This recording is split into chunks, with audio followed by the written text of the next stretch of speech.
My name's Mark Schilling and I did a chemistry degree and a PhD at Leicester.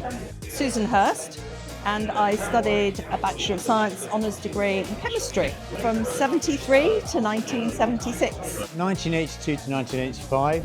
It was fun, enjoyable, enjoyed Leicester, enjoyed the experience to just develop and grow. It was a very friendly atmosphere, great fun, challenging, interesting.